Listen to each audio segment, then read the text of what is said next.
Yes, Kenya. Tamu sana, yes. The Supreme Court's verdict on the presidential petition challenging William Ruto's win has just refused to go away. Kenyans are still talking and debating about that Supreme Court's verdict. And in days to come, months and even years, Kenyans will still be talking about that verdict.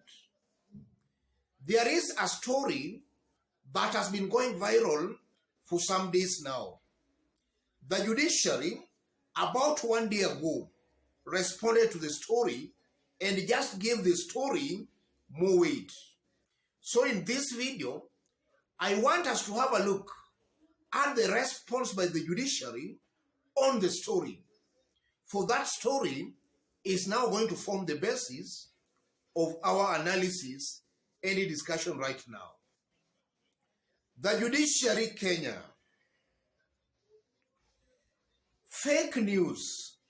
And then the Judiciary attaches the so-called fake news. Njoki Ndung'u.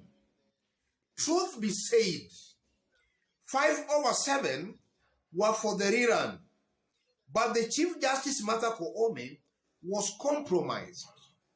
What is the detailed judgment for? Please ignore. Fake news. That's the fake news Judiciary is talking about. And for some days now, even before the full verdict, that news had been trending. So in this video, I want us to dig deep into that news, or rather that story, to see the hidden truth behind that so-called fake news. Yes.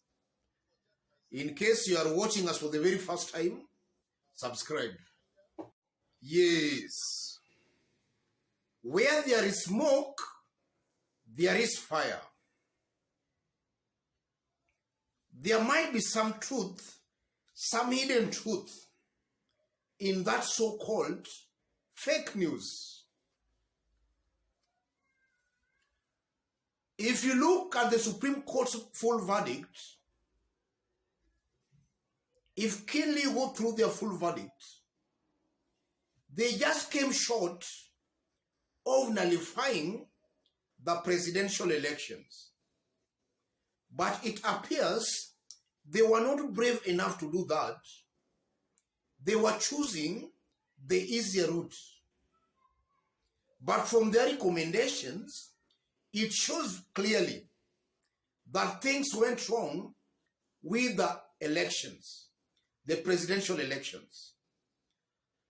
In one of their recommendations, in their full ruling, the Supreme Court is actually clipping on the powers of IEBC chair. They are recommending some clipping of powers of the IEBC chair. And that, in my honest opinion, is a confirmation that the Supreme Court, in their wisdom, thinks and believes Chebukati overstepped his mandate. He went beyond his mandate. And the petitioners' complaint, some of the complaints by the petitioners, was that Chebukati single-handedly managed the tallying and verification of the presidential elections towards the end of the exercise. And that enabled Chebukati to single-handedly declare Ruto as the president-elect. Yes. The petitioners claimed that towards the end of the process, Chebukati locked out all the commissioners and took charge of the process, him and him alone. That went contrary to what the Constitution envisaged. And then from the verdict again, the Supreme Court also recommended that IBC should put in place measures to ensure that foreigners, especially those not working for IBC, get access to IBC servers, all those unauthorized people getting access to IBC servers. In my honest opinion, that was also a confirmation that indeed some foreigners might have gotten access to IBC servers.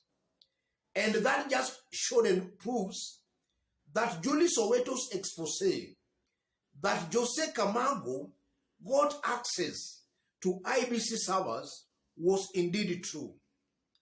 And it's also very funny and interesting that when Julie Soweto made those claims and allegations, Supreme Court termed that as hot air. Hot air. And then later, or rather weeks later, they recommend to IBC that foreigners should not get access to IBC servers. So you can see clearly the Supreme Court actually conflicting itself. And in fact, that is a proof again, just as Orengo was saying, that some of those Supreme Court justices might be juniors because their verdicts actually they contradict themselves, even they contradict themselves, I mean. And personally, I'm of a very strong opinion that from what we witnessed, what we saw, on how the elections were conducted, the best thing the Supreme Court ought to have done for justice to prevail was for the court to annul the presidential elections. Because this was the first time we were seeing a divided IBC conducting an election, where a majority of the commissioners are against the declaration by the chair. But even with that, the Supreme Court went ahead to uphold Chebukati's declaration. And after that verdict, a lot has been said and has been going on. There were some rumors that Mwilu and Smoking Wanjala had tendered in their resignation. Judiciary later came out to deny such kind of claims. And then after that again, there was a spat between Lenaola and Okia Omtata. And a little WhatsApp chat just exposed Lenaola trying to ethnically profile the senator. In fact, Lenaola tells the senator that he is not a Mormon. And that was believed because the senator, Okia Omtata, had claimed in an earlier interview that Lenaola is the person who single-handedly wrote the Supreme Court's verdict that was full of insults and abusive languages. And also after that again, the Supreme Court, or rather the Chief Justice, also claimed that the verdict they gave was because God intervened. So it was not purely based on evidence, but based on some intervention by a supernatural being. All those who are creating a perception that things were clearly wrong at the Supreme Court. And now we have been seeing blames, counter-accusations, accusations and counter-accusations. Things are clearly not right with the Apex Court. And that's why I still maintain and I believe that the best thing the Supreme Court can do in this kind of a scenario is for them to resign. As it is right now, quite a good number, if not a majority, of Kenyans have lost trust and faith in the Supreme Court. The best thing for them to do to save the court is for them to resign, because their continued stay in the office is actually painting and creating a bad image of the Supreme Court. And in the event they continue holding into that office, I'm not just seeing Kenyans in the near future challenging any presidential election at the court, basing my arguments on the kind of a verdict the court actually gave. the best thing for them to do, the Supreme Court justices, is for them to resign. That's my considered opinion, ladies and gentlemen. And in case you want to have a chat, a discussion, or even to support this channel, I've pinned my number on the comment section.